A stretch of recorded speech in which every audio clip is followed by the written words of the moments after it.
ದೇಶದಲ್ಲಿ 75ನೇ ಸ್ವಾತಂತ್ರ್ಯೋತ್ಸವದ ಸಂಭ್ರಮ ಇದೆ. ಆದರೆ ಸಂಭ್ರಮಕ್ಕೆ ನಮ್ಮವರೇ ಕೊಳ್ಳಿ ಇಡುವಂತ ಕೆಲಸವನ್ನು ಕೂಡ ಮಾಡ್ತಿದ್ದಾರೆ. ಅದು ಪಾಕಿಸ್ತಾನದ ಬಾವುಟವನ್ನ ಹಾರಿಸುವ ಮೂಲಕ. ಇನ್ನೊಂದು ಕಡೆ ಉಗ್ರರ ಕಾಟ. ಮನೆ ಮನೆಯಲ್ಲೂ ತ್ರಿವರ್ಣ ಧ್ವಜ ಹಾರಿಸಿ ಎಂದ್ರು. ಪಾಕಿಸ್ತಾನ ಧ್ವಜ ಹಾರಿಸಿದ ದೇಶದ್ರೋಹಿ ಯುವಕ. ನೋಡಿ ಹೇಗೆ ಪಾಕಿಸ್ತಾನದ ಧ್ವಜವನ್ನ ಮನೆ ಮೇಲೆ ಕಟ್ಟುತ್ತಿದ್ದಾನೆ ಅಂತ. ಹರ್ ಘರ್ ತಿರಂಗ ಹೆಸರಲ್ಲಿ ತ್ರಿವರ್ಣ ಧ್ವಜ ಕಟ್ಟೋ ಬದಲು ಹೇಗೆ ಪಾಕಿಸ್ತಾನದ ಧ್ವಜ ಹಾರಿಸುತ್ತಿದ್ದಾನೆ ಅಂತ. ಇವನು ಉತ್ತರ ಪ್ರದೇಶದ ಖುಷಿನಗರದ 21 ವರ್ಷದ ಯುವಕ ಸಲ್ಮಾನ್ ಎಂಬಾತ ಮಾಡಿರೋ ದೇಶದ್ರೋಹದ ಕೆಲಸ. ಪಾಕಿಸ್ತಾನದ ಧ್ವಜವನ್ನ ತನ್ನ ಮನೆ ಮೇಲೆ ಹಾರಿಸಿದ. ಪಾಕಿಸ್ತಾನ ಧ್ವಜವನ್ನ ಈತನ ಚಿಕ್ಕಮ್ಮ ಶಹನಾಜ್ ತಂದು ಕೊಟ್ಟಿದ್ಲು. ಈಗ ಇಬ್ಬರನ್ನು ಬಂಧಿಸಿ ಕೇಸ್ ಹಾಕಿದ್ದಾರೆ. ಇವರು ಸುಮಾರು 80 ಎಕರೆಯಲ್ಲಿ ನುಗ್ಗೆ ಸೊಪ್ಪು ಬೆಳೀತಾರೆ. 100 ಗ್ರಾಮ್ ನುಗ್ಗೆ ಸೊಪ್ಪಿನ ಪೌಡ್ರನ್ನ ಸುಮಾರು 600 ರಿಂದ 800 ರೂಪಾಯಿಗೆ ಮಾರ್ತಾರೆ. ನೀವು ಶುರು ಮಾಡಬೇಕಾ? ಫ್ರೀಡಮ್ ಆ್ಯಪ್ ಅನ್ನ ಈಗಲೇ ಡೌನ್ಲೋಡ್ ಮಾಡಿ. ಕಾಶ್ಮೀರದಲ್ಲಿ ದೇಶದ್ರೋಹಿಗಳಿಗೆ ಕುಮ್ಮಕ್ಕು. 4 ಸರ್ಕಾರಿ ಉದ್ಯೋಗಿಗಳ ವಜಾ. ರಜೌರಿಯಲ್ಲಿ ಮೊನ್ನೆ ಸೇನಾ ನೆಲೆ ಮೇಲೆ ಆತ್ಮಾಹುತಿ ದಾಳಿ ನಡೆಸಿದ್ದ ಉಗ್ರರು 3 ಯೋಧರ ಸಾವಿಗೆ ಕಾರಣ ಆಗಿದ್ರು. ಆಮೇಲೆ ಗೊತ್ತಾಗಿದ್ದು ಭಾರತದ ಸ್ವಾತಂತ್ರ್ಯೋತ್ಸವಕ್ಕೆ ಕೊಳ್ಳಿ ಇಡಲು ಬಂದಿದ್ರು ಅಂತ. ಇದರ ಬೆನ್ನತ್ತಿ ತನಿಖೆಗಿಳಿದಾಗ ಶಂಕಿತ ಉಗ್ರರಿಗೆ ಕಾಶ್ಮೀರದಲ್ಲಿ ಬಿಟ್ಟಾ ಕರಾಟೆ ಎಂಬ ಉಗ್ರನ ಪತ್ನಿ ಆರ್ಥಿಕ ಸಹಾಯ ಮಾಡ್ತಿದ್ಲು ಅಂತ. ಕಾಶ್ಮೀರಿ ಪಂಡಿತರ ಹತ್ಯೆ ಆರೋಪಿ ಬಿಟ್ಟಾ ಕರಾಟೆ ಪತ್ನಿ ಅಸಾಬಾ ಉಲ್ ಅರ್ಜಮಂಡ್ ಖಾನ್ ಹಾಗೂ ಡಾಕ್ಟರ್ ಮುಹಿತ್ ಅಹಮದ್ ಭಟ್ ಮುಜಿದ್ ಹುಸೇನ್ ಖಾದ್ರಿಯನ್ನ ಕಾಶ್ಮೀರ ಸರ್ಕಾರ ಸರ್ಕಾರಿ ಕೆಲಸದಿಂದ ಇವತ್ತು ವಜಾಗೊಳಿಸಿದೆ.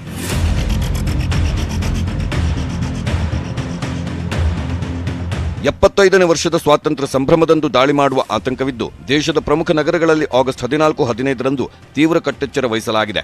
ಆದರೂ ಅನುಮಾನಾಸ್ಪದ ವ್ಯಕ್ತಿಗಳು ಕಂಡ್ರೆ ತಕ್ಷಣ ಪೊಲೀಸರಿಗೆ ಮಾಹಿತಿ ನೀಡಿ. Bureau report, news 18 Kannada. ಇಂದಿನಿಂದ ಆಗಸ್ಟ್ 15ರವರೆಗೆ ಮನೆ ಮನೆಯಲ್ಲೂ ಕೂಡ ತಿರಂಗದ ಹಬ್ಬ. ಮನೆ ಮೇಲೂ ಕೂಡ ಧ್ವಜ ಹಾರಿಸುವ ಮೂಲಕ 75ನೇ ಸ್ವಾತಂತ್ರ್ಯ ಮಹೋತ್ಸವದ ಸಂಭ್ರಮಕ್ಕೆ ಚಾಲನೆ ಸಿಕ್ಕಿದೆ. ಹೇಗಿತ್ತು ಸಂಭ್ರಮ? ಬನ್ನಿ ನೋಡೋಣ. 75ನೇ ಸ್ವಾತಂತ್ರ್ಯ ಅಮೃತ ಮಹೋತ್ಸವದ ಹೆಸರಲ್ಲಿ ಇಂದಿನಿಂದ 3 ದಿನ ಹರ್ ಘರ್ ತಿರಂಗಕ್ಕೆ ಚಾಲನೆ ಸಿಕ್ಕಿದೆ. ದೇಶದ ಪ್ರತಿ ಮನೆಯಲ್ಲೂ ತ್ರಿವರ್ಣ ಧ್ವಜ ಹಾರಿಸೋಕೆ ಚಾಲನೆ ಸಿಕ್ತು. ಕೇಂದ್ರ ಗೃಹ ಸಚಿವ ಅಮಿತ್ ಶಾ ಮನೆ ಮೇಲೆ ತ್ರಿವರ್ಣ ಧ್ವಜ ಹಾರಿಸಿದ್ರು. ಪ್ರಧಾನಿ ಮೋದಿ ತಾಯಿ ಮಕ್ಕಳ ಜೊತೆ ತಿರಂಗ ಹಾರಿಸಿದ್ರು.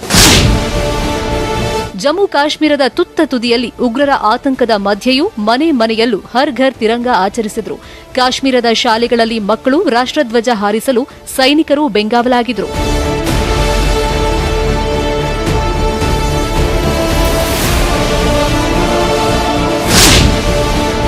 ಕರ್ನಾಟಕದಲ್ಲಿ ಸಿಎಂ ಬಸವರಾಜ ಬೊಮ್ಮಾಯಿ, ಯಡಿಯೂರಪ್ಪ ತಮ್ಮ ನಿವಾಸದಲ್ಲಿ ಧ್ವಜಾರೋಹಣ ನೆರವೇರಿಸಿದರು.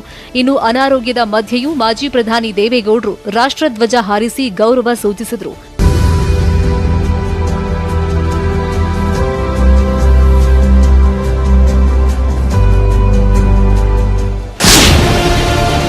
ವಿಧಾನಸೌಧದ ಮುಂದೆ ಪ್ರತಿ ಮನೆಗಳಲ್ಲಿ ತಿರಂಗ ಅಭಿಯಾನಕ್ಕೆ ಬೊಮ್ಮಾಯಿ ಚಾಲನೆ ಕೊಟ್ಟರು. ಬೆಂಗಳೂರಿನಲ್ಲಿ ಬಿಜೆಪಿ ಯುವ ಮೋರ್ಚಾ, ಮಹಿಳಾ ಮೋರ್ಚಾ ಬೈಕ್ ರ್ಯಾಲಿಗೆ ಕೇಂದ್ರ ಸಚಿವೆ ನಿರ್ಮಲಾ ಸೀತಾರಾಮನ್ ಚಾಲನೆ ಕೊಟ್ಟರು.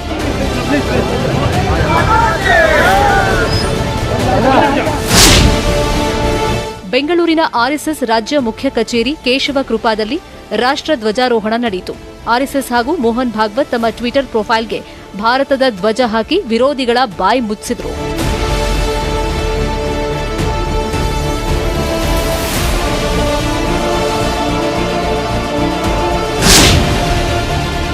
ಶಿರಡಿಯ ಅತ್ಯಂತ ಹಳೇದಾದ ಜುಮಾ ಮಸೀದಿ ಮೇಲೆ ರಾಷ್ಟ್ರಧ್ವಜ ಹಾರಿಸಲಾಗಿದೆ.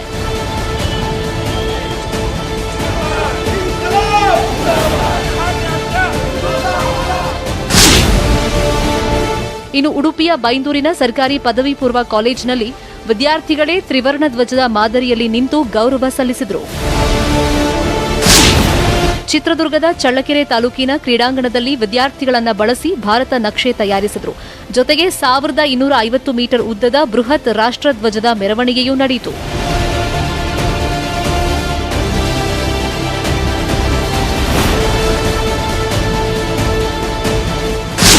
ದೆಹಲಿಯ ಕೆಂಪುಕೋಟೆಯಲ್ಲಿ 75ನೇ ಸ್ವಾತಂತ್ರ್ಯೋತ್ಸವಕ್ಕೆ ಸಿದ್ಧತೆಗಳು ನಡೀತಾ ಇದೆ.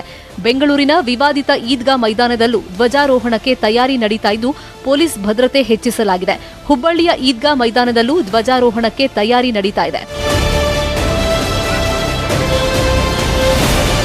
Bureau report, news 18 Kannada. ದೇಶಕ್ಕೆ ಕಾಮನ್ವೆಲ್ತ್ ಗೇಮ್ಸ್ನಲ್ಲಿ ಕೀರ್ತಿ ತಂದವರಿಗೆ ಇವತ್ತು ಪ್ರಧಾನಿ ಅಭಿನಂದನಾ ಕಾರ್ಯಕ್ರಮವನ್ನು ಹಮ್ಮಿಕೊಂಡಿದ್ರು. ಹೇಗಿತ್ತು ಕಾರ್ಯಕ್ರಮ? ಮೋದಿ ಏನಂದ್ರು? ಕ್ರೀಡಾಪಟುಗಳು ಏನಂದ್ರು? ಬನ್ನಿ ಕೇಳೋಣ.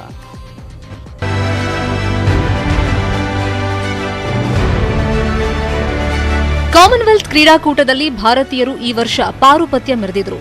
ಒಂದಲ್ಲ ಎರಡಲ್ಲ, ಬರೋಬ್ಬರಿ 61 ಪದಕಗಳನ್ನ ಬಾಚಿಕೊಂಡಿದ್ರು. ಇವತ್ತು ಪದಕ ವಿಜೇತರಿಗೆಲ್ಲ ಮೋದಿ ಅಭಿನಂದನಾ ಕಾರ್ಯಕ್ರಮ ಹಮ್ಮಿಕೊಂಡಿದ್ರು.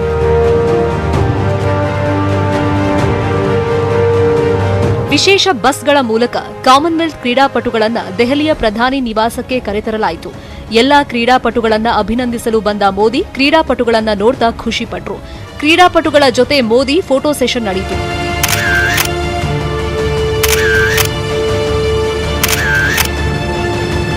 ಬಳಿಕ ಸಾಧಕರನ್ನ ಸನ್ಮಾನಿಸಿದ ಮೋದಿ ಕ್ರೀಡಾಪಟುಗಳನ್ನ ಉದ್ದೇಶಿಸಿ ಮಾತನಾಡಿದರು. कॉमनवेल्थ गेम्स में ऐतिहासिक प्रदर्शन के साथ साथ देश ने पहली बार चेस ओलंपियाड का आयोजन किया.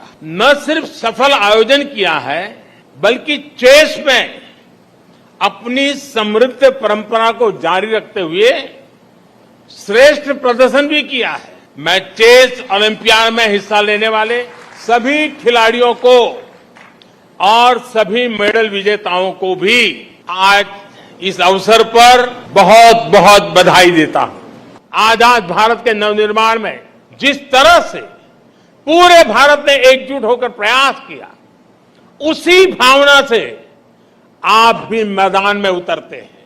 आप सभी का राज्य, जिला, गांव, भाषा भले कोई भी हो, लेकिन आप भारत के मान, अभिमान के लिए, देश की प्रतिष्ठा के लिए अपना सर्वश्रेष्ठ प्रदर्शन करते हैं. ಮೋದಿ ಅವರ ಸ್ಫೂರ್ತಿಯ ಮಾತು ಕೇಳಿದ ಕ್ರೀಡಾಪಟುಗಳು ತಮ್ಮ ಅನಿಸಿಕೆ ಹಂಚಿಕೊಂಡರು. खिलाड़ियों से बात करते हैं तो इससे खिलाड़ियों का में एक नया जुनून पैदा होता है. अच्छा लगता है कि हमारे जो पीएम है ना ज़्यादा हमारे लिए पैशनेट है, तो हम लोगों को एटलीस्ट हमें खेलना चाहिए. I feel really is good, not for me and every single athlete is get good feel and everything. आस मिलेगा तो और ज़्यादा खुश आएगा मेरे पहले बार. ಕಾಮನ್ವೆಲ್ತ್ ಗೇಮ್ಸ್ನಲ್ಲಿ ಭಾರತೀಯ ಸ್ಪರ್ಧಾಳುಗಳು 22 ಚಿನ್ನ, 16 ಬೆಳ್ಳಿ ಮತ್ತು 23 ಕಂಚಿನ ಪದಕಗಳನ್ನು ಗೆದ್ದು ಅದ್ಭುತ ಪ್ರದರ್ಶನ ನೀಡಿದ್ದಾರೆ. ಕುಸ್ತಿಯಲ್ಲೇ ಬರೋಬ್ಬರಿ 12 ಪದಕಗಳನ್ನು ಗೆದ್ದಿದ್ದಾರೆ. ಇದು ನಿಜಕ್ಕೂ ಭಾರತಕ್ಕೆ ಹೆಮ್ಮೆ ವಿಷಯನೇ. Bureau report, news 18 Kannada. Aam Aadmi ಮತ್ತು ಬಿಜೆಪಿ ಮಧ್ಯೆ ಉಚಿತ ರಾಜಕೀಯ ವಾರ್ ನಿಲ್ಲುವಂತ ಲಕ್ಷಣ ಕಾಣಿಸ್ತಾ ಇಲ್ಲ. ಫ್ರೀ ಸ್ಕೀಮ್ ತಪ್ಪು ಅಂತ ಬಿಜೆಪಿ ಉದ್ಯಮಿಗಳ 12 ಲಕ್ಷ ಕೋಟಿ ಸಾಲ ಮನ್ನಾ ಮಾಡಿದ್ದಾದ್ರೂ ಯಾಕೆ ಅಂತ ಆಮ್ ಆದ್ಮಿ. ಯಾವುದು ಸರಿ ಯಾವುದು ತಪ್ಪು ಅಂತ ಈ ಸ್ಟೋರಿ ನೋಡಿ ನಿಮ್ಗೆ ಗೊತ್ತಾಗುತ್ತೆ. ಬಿಜೆಪಿ ಆಮ್ ಆದ್ಮಿ ಮಧ್ಯೆ ಉಚಿತ ಸಮರ. ಬಿಟ್ಟಿ ಜಗಳದಲ್ಲಿ ಹರಾಜಾಗ್ತಿದೆ ಪಕ್ಷಗಳ ಮಾನ. ರಾಜಕೀಯ ಪಕ್ಷಗಳು ಉಚಿತ ಕೊಡುಗೆ ನೀಡಿದ್ರೆ ಆರ್ಥಿಕತೆ ಹಳ್ಳ ಹಿಡಿಯುತ್ತೆ ಅಂತ ಸುಪ್ರೀಂ ಕೋರ್ಟ್ ಹೇಳಿದ್ದೇ ಹೇಳಿತು. ಆಮ್ ಆದ್ಮಿ ಹಾಗೂ ಬಿಜೆಪಿ ಮಧ್ಯೆ ಮಾತಿನ ಸಮರ ಏರ್ಪಟ್ಟಿದೆ. ನಿನ್ನೆ ಕೇಜ್ರಿವಾಲ್ ಮೇಲೆ ಬಿಜೆಪಿ ಮುಗಿಬಿದ್ದಿತ್ತು. ಇಂದು ಬಿಜೆಪಿ ಮೇಲೆ ಆಪ್ ಸಚಿವರು ಗಂಭೀರ ಆರೋಪ ಮಾಡ್ತಿದ್ದಾರೆ. हो गया कि दूध पे टैक्स लग रहा है, दही पे टैक्स लग रहा है, स्कूल के एजुकेशन बंद करवा रहे हैं, अस्पतालों में दवाई बंद करवा रहे हैं. बोले हर चीज महंगी होगी, हर चीज का पैसा देना पड़ेगा. बोले 10 लाख करोड़ का तो फ्री में माफ हो गए. ಕೇಜ್ರಿವಾಲ್ ಮಾಡಲ್ ಬಿಚ್ಚಿಟ್ಟ ಕೇಸರಿ ಸೇನೆ. ದೆಹಲಿಯಲ್ಲಿ ಕೇಜ್ರಿವಾಲ್ ಹೇಳಿದ್ದೇ ಒಂದು ಮಾಡಿದ್ದೇ ಇನ್ನೊಂದು. ಸುಳ್ಳು ಭರವಸೆ ಕೊಟ್ಟು ಜನರ ವೋಟ್ ಪಡೆದು ಮೋಸ ಮಾಡಲಾಗ್ತಿದೆ ಅಂತ ಬಿಜೆಪಿ ವಕ್ತಾರ ಸಂಬಿತ್ ಪಾತ್ರ ಆರೋಪಿಸಿದ್ದಾರೆ. ನವದೆಹಲಿಯ 745 ಶಾಲೆಗಳಿಗೆ ಮುಖ್ಯ ಉಪಾಧ್ಯಾಯರೇ ಇಲ್ಲ. ಕೇಜ್ರಿವಾಲ್ ಒಂದೇ ಒಂದು ಆಸ್ಪತ್ರೆ ನಿರ್ಮಿಸಿಲ್ಲ. 8 ಲಕ್ಷ ಉದ್ಯೋಗ ಸೃಷ್ಟಿಯ ಭರವಸೆ ನೀಡಿದ್ರು. ಆದರೆ ಕೇಜ್ರಿವಾಲ್ ಕೇವಲ 440 ಜನಕ್ಕೆ ಕೆಲಸ ಕೊಟ್ಟಿದ್ದಾರೆ. ದೆಹಲಿಯಲ್ಲಿ ಹೊಸ ಶಾಲೆಗಳನ್ನು ಆರಂಭಿಸಿಲ್ಲ. ಬದಲಿಗೆ ದೆಹಲಿಯಲ್ಲಿ 16 ಶಾಲೆಗಳು ಬಂದ್ ಆಗಿವೆ ಅಂತ ಬಿಜೆಪಿ ಹೇಳ್ತಿದೆ. 2015 में जब अरविंद केजरीवाल पहली बार चुनाव लड़ रहे थे और जब वो मुख्यमंत्री बने, उस समय अरविंद केजरीवाल जी ने वायदा किया था, आम आदमी पार्टी ने वायदा किया था कि हम सत्ता में आएंगे 500 स्कूल बनाएंगे। उसके बाद लोगों ने आरटीआई डाला अभी कि बताइए कितने स्कूल बन गए। आपने तो वादा 500 स्कूल का किया था, बनना तो दूर 16 स्कूल बंद हो गए हैं। ये आरटीआई के माध्यम से मालूम पड़ा है, 16 स्कूल बंद हो गए हैं। ಉದ್ಯಮಿಗಳ ಸಾಲ ಮನ್ನವೇ ಆಪ್ಕಾ ಶಕ್ತಿ. ಬಿಜೆಪಿ ವಿರುದ್ಧ ಆಮ್ ಆದ್ಮಿ ಒಂದೇ ಒಂದು ವಿಷಯ ಮುಂದಿಟ್ಕೊಂಡು ಮುಗಿ ಬೀಳ್ತಿದೆ. ಉದ್ಯಮಿಗಳ 10 ಲಕ್ಷ ಕೋಟಿ ಸಾಲ ಮನ್ನಾ ಮಾಡೋ ಪಕ್ಷ ನಮ್ದಲ್ಲ, ಅಭಿವೃದ್ಧಿ ಮಾಡೋ ಪಕ್ಷ ಎಂದು ಆಮ್ ಆದ್ಮಿ ಹೇಳ್ತಿದೆ. कि फ्री स्कूल नहीं देंगे, फ्री अस्पताल नहीं देंगे, फ्री बिजली नहीं देंगे, फ्री पानी नहीं देंगे, सिर्फ अपने अमीर अरबपति खरबपति उद्योगपति दोस्तों को 10 लाख करोड़ के लोन्स माफ करेंगे, हम 5 लाख करोड़ का टैक्स माफ करेंगे। ये है भारतीय जनता पार्टी का मॉडल. ಬಿಜೆಪಿ ಆಮ್ ಆದ್ಮಿ ಮಧ್ಯೆ ಮಾತಿನ ಸಮರ ಏರ್ಪಟ್ಟಿದ್ದು, ಈ ಜಗಳದಲ್ಲಿ ಇಬ್ಬರ ಮಾನ ಹರಾಜಾಗ್ತಿರೋದಂತೂ ಸತ್ಯ. Bureau report, news 18 Kannada. BJP ಸರ್ಕಾರದಲ್ಲಿ ಉದ್ಯೋಗ ಗಿಟ್ಟಿಸಿಕೊಳ್ಳಿಕ್ಕೆ ಮಂಚ ಹತ್ತಲೇಬೇಕಾ? ಹೀಗೊಂದು ವಿವಾದ, ಚರ್ಚೆ, ಟಾಕ್ ಫೈಟ್ ಸೃಷ್ಟಿಸಿದ್ದು ಪ್ರಿಯಾಂಕ್ ಖರ್ಗೆ ಆಡಿದ ಆ ಒಂದು ಮಾತು. ಕೇಸರಿ ಟೀಮ್ ಮುಗಿಬಿದ್ರೆ ಕ್ಷಮೆ ಕೇಳಲಿಕ್ಕೆ ಸಿದ್ಧ ಅಂದ್ರು ಪ್ರಿಯಾಂಕ್ ಖರ್ಗೆ ಅವರು. ಹಾಗೆ ನೀವು ಕ್ಷಮೆ ಕೇಳ್ತೀರಾ ಅಂತಲೂ ಕೂಡ ಕೇಸರಿ ಟೀಮ್ಗೆ ಪ್ರಶ್ನೆಯನ್ನ ಹಾಕಿದ್ದಾರೆ. ಕರ್ನಾಟಕದ ಯುವತಿಯರಿಗೆ ನೌಕರಿ ಬೇಕು ಅಂದ್ರೆ ಮಂಚ ಹತ್ತಬೇಕು, ಯುವಕರಿಗೆ ನೌಕರಿ ಬೇಕು ಅಂದ್ರೆ ಲಂಚ ಕೊಡಬೇಕು. ಇದು ಲಂಚ ಮಂಚದ ಸರ್ಕಾರ ಆಗ್ಬಿಟ್ಟಿದೆ. ಈ ಒಂದೇ ಮಾತು ಬಿಜೆಪಿಗರನ್ನ ಕೆರಳಿ ಕೆಂಡವಾಗಿಸಿದೆ. ಪ್ರಿಯಾಂಕ್ ಖರ್ಗೆ ಕ್ಷಮೆ ಕೇಳಬೇಕು ಎಂಬುದು ಕೇಸರಿ ಟೀಮ್ ಪಟ್ಟು. ನಮ್ಮ ಕರ್ನಾಟಕದ ಯುವತಿಯರಿಗೆ ನೌಕರಿ ಬೇಕು ಅಂದ್ರೆ ಮಂಚ ಹತ್ತಬೇಕು, ಯುವಕರಿಗೆ ನೌಕರಿ ಬೇಕು ಅಂದ್ರೆ ಲಂಚ ಕೊಡಬೇಕು. ಇದು ಲಂಚ ಮಂಚದ ಸರ್ಕಾರ ಆಗ್ಬಿಟ್ಟಿದೆ. ಆ ಹೆಣ್ಣು ಮಕ್ಕಳಿಗೆ ಅವರೆಲ್ಲರ ಮಾತು ಅವ್ರಿಗೆ ಶೋಭೆ ತರುತ್ತಾ, ಗೌರವ ತರುತ್ತಾ? ಕಾಂಗ್ರೆಸ್ನ ಹಿರಿಯ ಮುಖಂಡ ಅಂತೇಳಿ ಆ ರೀತಿ ಮಾತನಾಡೋದಕ್ಕೆ ಕ್ಷಮೆಯನ್ನು ಕೇಳಿ ಆ ಮಾತನ್ನು ವಾಪಸ್ ತಗೊಳ್ಳಿ. ಹೆಣ್ಣು ಮಕ್ಕಳ ಬಗ್ಗೆ ಆ ರೀತಿ ಹಗುರವಾಗಿ ಮಾತನಾಡೋದನ್ನ ಮೊದಲು ಬಿಟ್ಟು ಗೌರವದಿಂದ ಅವ್ರು ಕಲಿಯಿರಿ. ಕೆಲಸಕ್ಕಾಗಿ ಮಂಚ ಕರೀತಾರೆ, ಮಂಚ ಹತ್ತುತ್ತಾರೆ ಅಂತ ಹೇಳಿದ್ದಾರೆ. ಇದು ಅತ್ಯಂತ ಖಂಡನೀಯ ಮತ್ತು ಅತ್ಯಂತ ಅಯೋಗ್ಯ ಪಾರ್ಟಿ ಕಾಂಗ್ರೆಸ್ ಪಾರ್ಟಿ. ಅವರು ಇವತ್ತು ಭ್ರಷ್ಟಾಚಾರದ ಬಗ್ಗೆ ಮಾತನಾಡ್ತಾ ಇದ್ದಾರೆ ಅಂತಂದ್ರೆ ನನಗೆ ನಗು ಬರ್ತದೆ. ಮತ್ತು ಅವ್ರು ಈ ಹೇಳಿಕೆ ಬಗ್ಗೆ ಕ್ಷಮೆ ಕೇಳಬೇಕು. ಯಾರಿಗೆ ಕೊಟ್ಟವ್ರೆ ಹೇಳಬೇಕಲ್ವ ಅವರು. ಇದೇನು ಹೊಸ ಆರೋಪ ಅಲ್ವಲ್ಲ, ಡೇ ಒನ್ನಿಂದ ಎಲ್ಲರೂ ಮಾಡ್ತಿರೋ ಆರೋಪನೇ. They must come with some proof ಅಲ್ವಾ. Is a responsible man. ಇವರು ಲಂಚ ತಗೊಂಡು ಭ್ರಷ್ಟಾಚಾರ ಮಾಡಬಾರ್ದು ಮಾಡಿದ್ದಕ್ಕೆ 120 ಸ್ಥಾನ ಇದ್ದಂಥ ಕಾಂಗ್ರೆಸ್ ಇವತ್ತು 80ಕ್ಕೆ ಬಂದಿದೆ. ಲಂಚದ ಹುಟ್ಟೆ ಕಾಂಗ್ರೆಸ್ನಿಂದ ಆಗಿರ್ತಕ್ಕಂಥದ್ದು. ಹೇಳಿದ್ರಲ್ಲ, ಇಡೀ ದೇಶದಲ್ಲಿ ಏನು ತಿಂದಿದ್ದೀವಿ ನಾವು ಅಂತೇಳಿ ರಮೇಶ್ ಕುಮಾರ್ ಹೇಳಿದ್ರು. ಹೀಗೆ ಮಾತಿನಲ್ಲೂ ಟ್ವಿಟರ್ನಲ್ಲೂ ಕೆಣಕಿದ ಬಿಜೆಪಿಗೆ ಫೇಸ್ಬುಕ್ನಲ್ಲಿ ಟಾಂಗ್ ಕೊಟ್ಟಿದ್ದಾರೆ ಪ್ರಿಯಾಂಕ್ ಖರ್ಗೆ. ಯಾರಿಗಾದ್ರೂ ನೋವಾಗಿದ್ದರೆ ಕ್ಷಮೆ ಕೇಳಲು ನಾನು ಸಿದ್ಧ, ನೀವು ನಿಮ್ಮ ಹಗರಣಗಳ ಬಗ್ಗೆ ಕ್ಷಮೆ ಕೇಳಲು ಸಿದ್ಧರೇ ಎಂದು ಪ್ರಶ್ನಿಸಿದ್ದಾರೆ. ನನ್ನ ಹೇಳಿಕೆಯನ್ನ ಅನುಕೂಲಕ್ಕೆ ತಕ್ಕಂತೆ ತಿರುಚಿದೆ ಬಿಜೆಪಿ. ಮಹಿಳೆಯರಿಗೆ ನೋವಾಗಿದ್ರೆ ಕ್ಷಮೆ ಕೇಳಲು ನಾನು ಸಿದ್ಧನಿದ್ದೇನೆ, ಆದರೆ ಸರಣಿ ಅವಮಾನ, ಹಗರಣ ಮಾಡಿರುವ ಬಿಜೆಪಿ ಕ್ಷಮೆ ಕೇಳುತ್ತಾ ಎಂದು ಪ್ರಶ್ನಿಸಿದ್ದಾರೆ. ಹಾಗೆ ಬಿಜೆಪಿಗೆ ಒಂದಿಷ್ಟು ಪ್ರಶ್ನೆಗಳನ್ನು ಹಾಕಿದ್ದಾರೆ. 1. ಕೆಲಸಕ್ಕಾಗಿ ಬಂದ ಯುವತಿಯನ್ನ ಮೋಸ ಮಾಡಿದ ಮಂತ್ರಿ, ಯಾರೊಬ್ಬರೂ ಕ್ಷಮೆ ಕೇಳಿ ಎನ್ನಲಿಲ್ಲ. 2. ಕೇಂದ್ರ ಮಂತ್ರಿಯೊಬ್ಬರು ಪರಸ್ತ್ರೀಯೊಂದಿಗೆ ನಡೆಸಿದ್ದ ವಿಡಿಯೋ ವೈರಲ್, ಯಾರೊಬ್ಬರೂ ಕ್ಷಮೆಗೆ ಆಗ್ರಹಿಸಲಿಲ್ಲ. 3. ಸದನದಲ್ಲಿ ಅಶ್ಲೀಲ ಚಿತ್ರ ನೋಡಿದವರ ಪ್ರಶ್ನೆ ಮಾಡಲಿಲ್ಲ, ಬದಲಾಗಿ ಎಂಎಲ್ಸಿ ಮಾಡಿ ಮಿನಿಸ್ಟರ್ ಕೂಡ ಮಾಡಿದ್ದು ಇದೇ ಬಿಜೆಪಿ ಪಕ್ಷ. 4. ಬಿಜೆಪಿ ಸರ್ಕಾರದ ಯಾವ ಶಾಸಕ ಏಕಪತ್ನಿ ವೃತಸ್ಥ. 5. ಮೀಟೂ ಪ್ರಕರಣದಲ್ಲಿ 2 ಸಂಸದರು ಸಿಕ್ಕಿಬಿದ್ರು, ಸಂಸದರ ಕ್ಷಮೆಗೆ ಆಗ್ರಹಿಸಿದವರೇ ಇಲ್ಲ. 6. ಮಂಚದ ವಿಚಾರಕ್ಕೆ ಹೆದರಿ ಹೈಕೋರ್ಟ್ನಿಂದ ಸಂಪುಟ ಸಚಿವರು ಸ್ಟೇ ತಂದ್ರು, ಪ್ರಶ್ನೆ ಮಾಡಿದವರು ಯಾರೂ ಇಲ್ಲ. 7. ಸರ್ಕಾರ ಆಡಳಿತ ಮಾಡ್ತಿಲ್ಲ, ಬದಲಾಗಿ ಮ್ಯಾನೇಜ್ ಮಾಡುತ್ತಿದ್ದೀವಿ ಅಂತಾರೆ ಸಚಿವರು, ಯಾರೂ ಮಾತನಾಡೋರೇ ಇಲ್ಲ.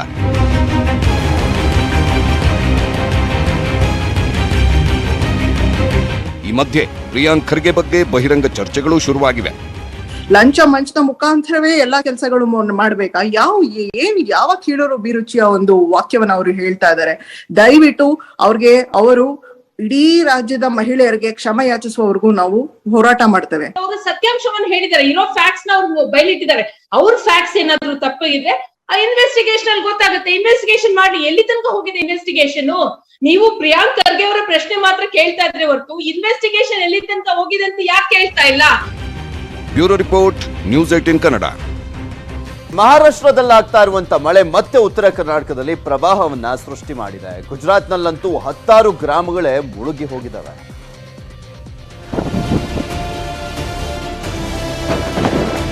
ಬೆಳಗಾವಿ ಜಿಲ್ಲೆಯ ಗೋಕಾಕ್ ನಗರಕ್ಕೆ ಘಟಪ್ರಭಾ ನದಿ ನೀರು ನುಗ್ಗಿದೆ. ಪಟಗುಂದಿ ಹನುಮಾನ್ ಮಂದಿರ ಸುತ್ತ ನೀರು ಆವರಿಸಿದೆ. ಪ್ರತಿದಿನ 45,000 ಕ್ಯೂಸೆಕ್ ನೀರು ಹೊರಬಿಡ್ತಾ ಇದ್ದ ಮನೆಗಳಿಗೆ ನೀರು ನುಗ್ಗುವ ಆತಂಕ ಬೇರೆ. ಇನ್ನೊಂದು ಕಡೆ ಲೋಳಸೂರ ಸೇತುವೆ ಮತ್ತೆ ಮುಳುಗಡೆಯಾಗುವ ಭೀತಿ ಇದೆ. ಘಟಪ್ರಭಾ ಗೋಕಾಕ್ ಸಂಪರ್ಕಿಸುವ ಈ ಸೇತುವೆ ಕಳೆದ 3 ವರ್ಷಗಳಿಂದಲೂ ಮುಳುಗಡೆಯಾಗ್ತಿದೆ.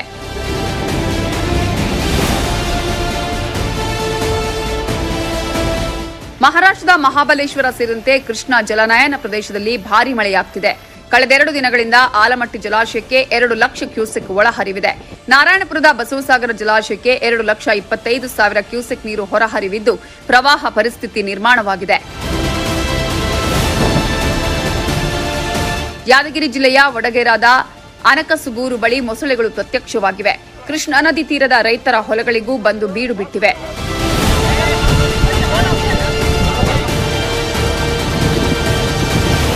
ಅರಣ್ಯ ಇಲಾಖೆಗೆ ಪ್ರತಿ ಸಲವೂ ಮೊಸಳೆ ಕಾಟ ತಪ್ಪಿಸಿ ಅಂತ ಹೇಳಿ ಸಾಕಾಯ್ತು. ಪ್ರಯೋಜನ ಆಗ್ಲಿಲ್ಲ. ಇವತ್ತು ರೈತರೇ ಹಗ್ಗ ಹಾಕಿ ಮೊಸಳೆಗಳನ್ನ ಹಿಡಿದ್ರು. ರೈತರೇ ಮೊಸಳೆ ಹಿಡಿಯೋಕೆ ಮುಂದಾದ ಸುದ್ದಿ ಕೇಳಿ ಸ್ಥಳಕ್ಕೆ ವಡಗೇರ ತಹಶೀಲ್ದಾರ್ ಸುರೇಶ್ ಅಂಕಲಗಿ ಅರಣ್ಯ ಅಧಿಕಾರಿಗಳು ಭೇಟಿ ಕೊಟ್ಟರು.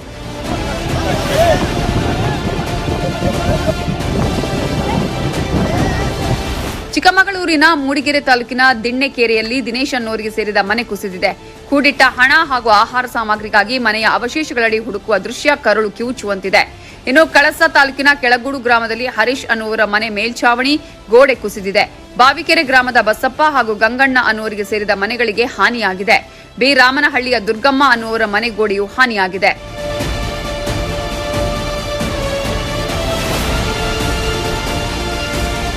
ಗುಜರಾತ್ನಲ್ಲಿ ವರುಣ ಆರ್ಭಟ ಜೋರಾಗಿದ್ದು ಗುಜರಾತ್ನ ಸಮುದ್ರ ತೀರದ ನಗರಗಳೆಲ್ಲ ಜಲಾವೃತವಾಗಿವೆ. ಎನ್ಡಿಆರ್ಎಫ್ ಹಾಗೂ ಎಸ್ಡಿಆರ್ಎಫ್ ಪಡೆಗಳಿಂದ ರಕ್ಷಣಾ ಕಾರ್ಯಾಚರಣೆ ನಡೆಯುತ್ತಾ ಇದ್ದು ಜನರನ್ನ ಸುರಕ್ಷಿತ ಸ್ಥಳಗಳಿಗೆ ತಂದು ಬಿಡಲಾಗುತ್ತಿದೆ. Report news 18 Kannada. ಹಾಳಾಗೋಗಿದ್ದೀರಾ, ಇನ್ನೂ ಹಾಳಾಗಬೇಡಿ ಅಂತ ಎಚ್ಚರಿಕೆಯನ್ನ ಕೊಟ್ಟಿದೆ ಭಾರತ. ಆದ್ರೂ ಕೂಡ ಬುದ್ಧಿ ಕಲಿಯದಂತ ಲಂಕಾ ಚೀನಾಗೆ ಜೈ ಅಂತ ಇದೆ. ಈ ಸ್ಟೋರಿ ನೋಡಿ ಎಲ್ಲ ಗೊತ್ತಾಗುತ್ತೆ. ಚೀನಾದ ಬೇಹುಗಾರಿಕಾ ಹಡಗು ಯುವಾನ್ ವಾಂಗ್ ಫೈ ಭಾರತ ಸೇರಿ ಹಲವು ರಾಷ್ಟ್ರಗಳ ಮೇಲೆ ಗೂಢಾಚರ್ಯೆಗೆ ಸಿದ್ಧತೆ ನಡೆಸ್ತಾ ಇದೆ. ಅದು ಶ್ರೀಲಂಕಾ ಬಂದರಿನ ಮೂಲಕ ಚೀನಾ ಹಡಗಿಗೆ ಅವಕಾಶ ಕೊಡದಂತೆ ಭಾರತ ವಿರೋಧವನ್ನು ವ್ಯಕ್ತಪಡಿಸಿತ್ತು. ನಿನ್ನೆವರೆಗೂ ಭಾರತದ ಪರ ಇದ್ದಂತ ಲಂಕಾ ಇವತ್ತು ಚೀನಾದ ಬೇಹುಗಾರಿಕಾ ಹಡಗು ಬರಲಿಕ್ಕೆ ಅನುಮತಿ ಕೊಟ್ಟಿದೆ. ಆಗಸ್ಟ್ 16ಕ್ಕೆ ಚೀನಾ ಹಡಗು ಶ್ರೀಲಂಕಾದ ಹಂಬಂಟೋಟಾ ಬಂದರಿಗೆ ಬರಲಿದೆ.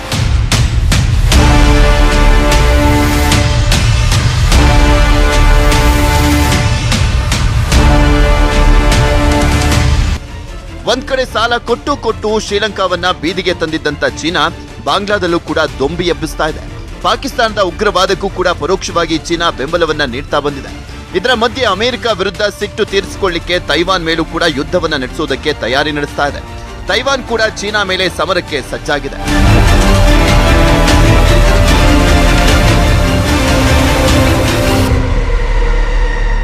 ಎಲ್ಲವನ್ನು ಭಾರತೀಯ ವಿದೇಶಾಂಗ ಇಲಾಖೆ ಸೂಕ್ಷ್ಮವಾಗಿ ಗಮನಿಸ್ತಾ ಇದೆ.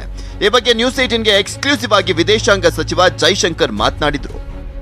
Very few countries have faced the kind of terrorism that we have done.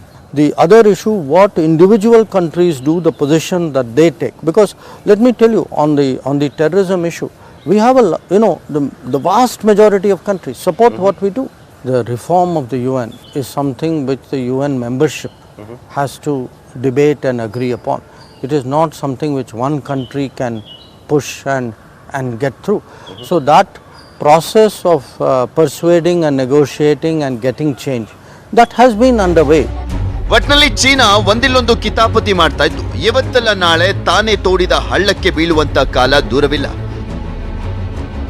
Bureau report news 18 Kannada. ಭಾರತೀಯ ಮೂಲದ ಲೇಖಕ ಸಲ್ಮಾನ್ ರಶ್ದಿ ಹತ್ಯೆಗೆ ಯತ್ನ ನಡೆದಿತ್ತು. ಕುತ್ತಿಗೆ ಮತ್ತು ಹೊಟ್ಟೆಗೆ 10ಕ್ಕೂ ಹೆಚ್ಚು ಸಲ ಇರಿದಿರುವುದನ್ನ ವೈದ್ಯರು ಖಚಿತಪಡಿಸಿದ್ದು ರಶ್ದಿ ಸ್ಥಿತಿ ಗಂಭೀರವಾಗಿದೆ. ಇನ್ನು ಚಾಕು ಹಾಕಿದ ಆರೋಪಿ ಬಗ್ಗೆ ನ್ಯೂಯಾರ್ಕ್ ಪೊಲೀಸರು ಮಾಹಿತಿಯನ್ನು ಹೊರಹಾಕಿದ್ದಾರೆ. ರಶ್ದಿ ಆರೋಪ ಯಾರು? ಭಾರತೀಯ ಮೂಲದ ಖ್ಯಾತ ಲೇಖಕ ಸಲ್ಮಾನ್ ರಶ್ದಿ ಅವರಿಗೆ ನಿನ್ನೆ ಚಾಕು ಇರದಂಥ ಪ್ರಕರಣಕ್ಕೆ ಸಂಬಂಧಪಟ್ಟಂತೆ ಆಲ್ರೆಡಿ ತನಿಖೆಯನ್ನು ಕೂಡ ಮಾಡಲಾಗ್ತಾ ಇದೆ.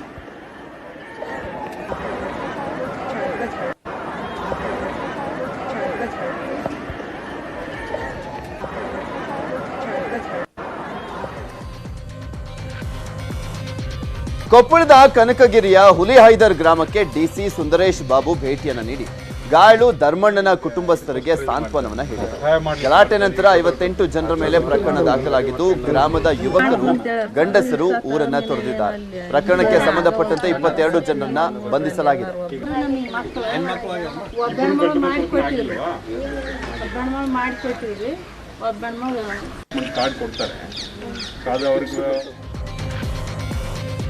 ಮಂತ್ರಾಲಯದ ರಾಘವೇಂದ್ರ ಸ್ವಾಮಿಗಳ 351ನೇ ಆರಾಧನಾ ಮಹೋತ್ಸವ ಅದ್ದೂರಿಯಾಗಿ ನಡೀತಾ ಇದೆ. ನಿನ್ನೆ ಪೂರ್ವಾರಾಧನೆ ನಡೆದಿದ್ದು ಇಂದು ಶ್ರೀಮಠದಲ್ಲಿ ಮಧ್ಯಾರಾಧನೆ ನಡೆಯಿತು.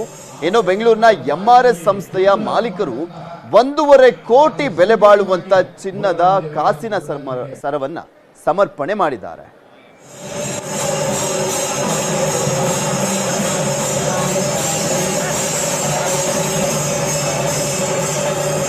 ಆರಾಧನಾ ಮಹೋತ್ಸವಕ್ಕೆ ವಾಡಿಕೆಯಂತೆ ಪ್ರತಿ ವರ್ಷ ನಾನು ಬರ್ತೀನಿ.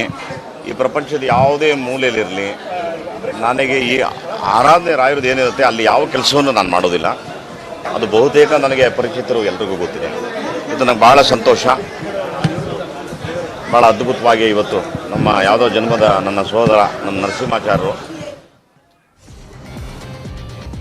ಇದು ಇವತ್ತಿನ ಅಗ್ರ ರಾಷ್ಟ್ರೀಯ ವಾರ್ತೆ. ನಾನು ಪೃಥ್ವಿರಾಜ್ ಹಾರನಹಳ್ಳಿ. ನೋಡ್ತಾರೆ ನ್ಯೂಸ್ 18 ಕನ್ನಡ. ಜಾಲ ನಮ್ಮದು, ಬಲ ನಿಮ್ಮದು.